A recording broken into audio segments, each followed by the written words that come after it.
اس کو اپنے ہاتھ پیروں پہ بھروسہ تھا، اس وقت تک دوسروں کی طرف نہیں گیا تھا، اور جب اپنے ہاتھ پیروں کو ناکام ہوتا دیکھ لیا تو پھر دوسروں کو اس نے اپنا سہارا بنایا اور دوسروں سے مدد طلب کی، اور جب دوسروں سے مدد طلب کی تو پھر مدد لیتے لیتے پھر ایک وقت گزر گیا مگر دوسروں کی مدد بھی کام نہیں آ سکی۔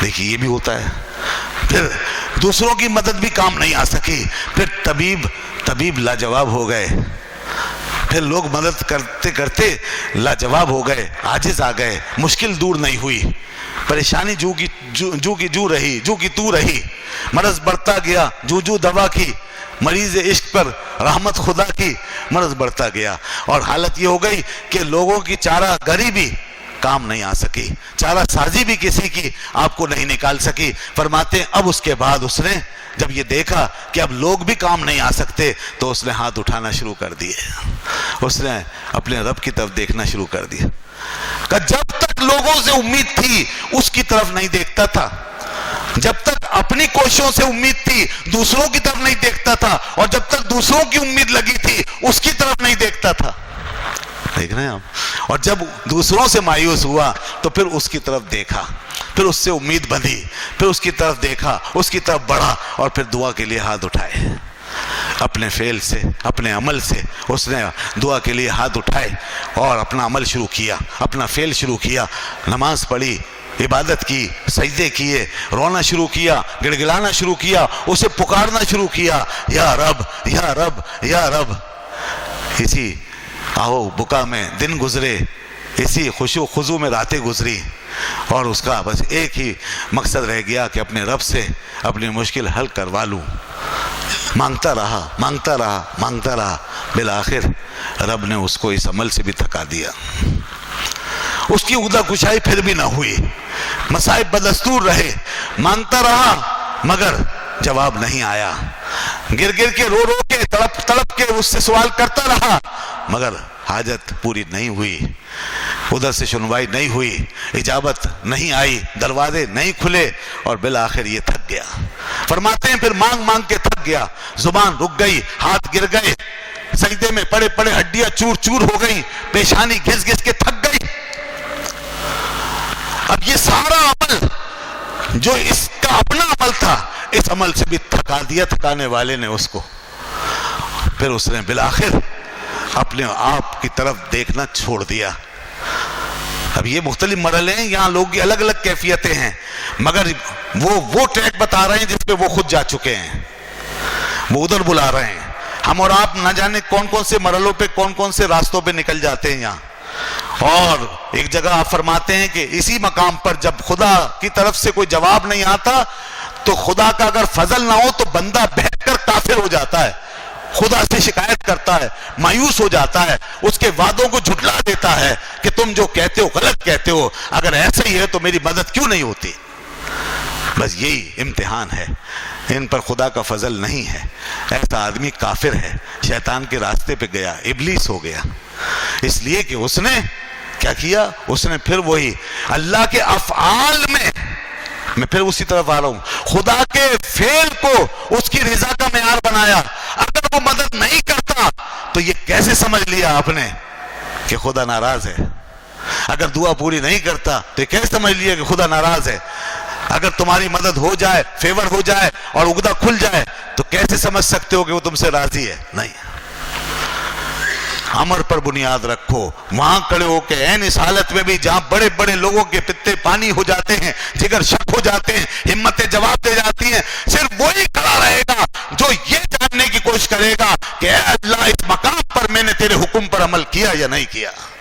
اگر میں نے تیرے حکم پر عمل کیا ہے اور میں نے یہ سانس تیری حکم اور تیری مرضی کے مطابق گزارا ہے اور میرے اعضاء تیرے حکم کے پابند چل رہے ہیں تو بس میں مطمئن ہوں تو مجھ سے راضی ہے، اور اگر میں نے تیرا حکم چھوڑ دیا ہے تو پھر تو مجھ سے ناراض ہے۔ یہاں یہ امر کا سہارا لینا ہوگا۔ تو یہاں بھی دیکھیے، ادھر اگر مشیت کی طرف گئے، فعل الہی کی طرف گئے تو بہت جلدی گمراہ ہوگا آدمی۔ فرماتے ہیں یہاں کھڑے ہو کے جب اس کو یہ نظر آیا کہ اس کی دعائیں قبول نہیں ہو رہی, اس کے سجدے کو مؤثر نہیں ہو رہے, اس کے آنسو گر رہے ہیں, زمین تر ہو رہی ہے, مگر اس کے حالات کی خشکی نہیں جا رہی ہے, وہ وہیں کا وہیں ہے, بے بس ہے, مجبور ہے. تو اب اگر وہ امر الہی پہ ثابت قدم ہے اور وہ صحیح سمت میں گامزن ہے تو اب ایک قدم آگے بڑھے گا, ایک قدم آگے بڑھے گا. یہ بڑا اہم مرحلہ ہے. یہ بھٹی تیار ہے, ہم اس بھٹی میں پڑے ہیں. اب وہ بھٹی میں جب کوئی چیز جاتی ہے نا, تو اگر وہ چیز بھٹی میں پڑی رہ جائے تو پھر صاف ہو کے باہر آتی ہے. جو لوگ اس حالت کو پہنچ گئے ان کی بھٹی تیار ہے. اگر اس بھٹی میں سے نکل کر باہر آ گئے تو سمجھ لیجئے وہ چمکتا دمکتا سونا بن جائیں گے. یہی وہ بھٹی ہے. فرماتے ہیں اس موقع پر جب بندہ یہ سوچ لیتا ہے کہ اب میری کوششیں بھی بیکار ہیں, میرا عمل بیکار ہے, میں خود سے کچھ نہیں ہوں, میں خود سے کچھ بھی نہیں ہوں, میرا کوئی عمل قابل اعتبار نہیں ہے, میں فانی ہوں, میری کوئی حقیقت نہیں ہے, میرا کوئی ارادہ نہیں ہے, میری کوئی مشیت نہیں ہے, جو کچھ ہے سب اس کے ہاتھوں میں ہے. وہی وہ ہے, وہی وہ ہے. لا موجود الا ہو, لا الہ الا ہو, نہیں ہے کوئی معبود سوائے اس کے, نہیں ہے کوئی موجود سوائے اس کے. لا غالب الا ہو, نہیں ہے کوئی غالب سوائے اس کے. لا قادر الا ہو, نہیں ہے کوئی قادر سوائے اس کے. اب جب اس مقام پہ کھڑا ہوگا تو توحید کا مضمون وسیع ہوتا دکھائی دے گا, توحید کی سرحدیں پھیلیں گی. اب نظر آئے گا اس کی وحدانیت کیا ہوتی ہے, اس کی یکتائیت کیا ہوتی ہے. جب اپنا سب کچھ مائنس ہو جائے گا تو اس کا سب کچھ ظاہر ہونا شروع ہو جائے گا. اسی مقام پر اپنا سب کچھ مائنس کر دو, یہاں تک کہ جو عبادت کی ہے اسے بھی مت دیکھو. بھول جاؤ تم نے کتنی دعائیں مانگی, بھول جاؤ تمہارے سجدے کیا ہیں, بھول جاؤ تمہاری نمازیں کیا ہیں. کرتے رہو, بھولتے رہو. مٹا دے اپنی ہستی کو اگر کچھ مرتبہ چاہے کہ دانہ خاک میں مل کر گلے گلزار ہوتا ہے. فرماتے اس مقام پر جب بندہ پہنچ کے اپنے آپ کو اس کے حوالے کر دیتا ہے تو بندے کی حالت معلوم ہے کیسی ہو جاتی ہے. ایسی ہو جاتی ہے جیسے مردہ نہیں ہوتا کوئی اور اس کو غسل دیتے ہیں تو مردے کی حالت جو ہوتی ہے وہی اس کی حالت ہوتی ہے. بس جس طرح مردہ اپنی مرضی سے کچھ نہیں کہہ سکتا, غسال اسے جس طرح چاہے پلٹے, جیسے چاہے اٹھائے, جیسے چاہے بٹھائے, جہاں سے چاہے دھوئے, جس طرح چاہے دھوئے اور نہلائے. مردہ بادست زندہ کچھ نہیں کر سکتا. بس یہی حال بندے کا ہے, وہ مردہ ہو کر اپنے آپ کو اپنے خالق و مالک کے ہاتھوں میں دے دیتا ہے. اے مالک اب تو ہی مجھے سنبھال.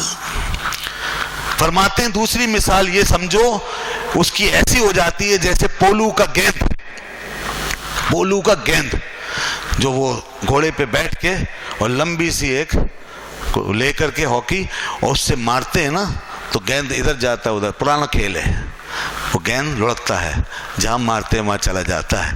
بس بندے کا حال یہی ہو جاتا ہے, اپنے مالک کے ہاتھوں پہ ایسے ہی لڑکتا ہے. اے مالک تو مجھے جس طرح چاہے رکھے, جہاں چاہے رکھے, تو مجھے جہاں چاہے ڈال دے, میں راضی ہوں.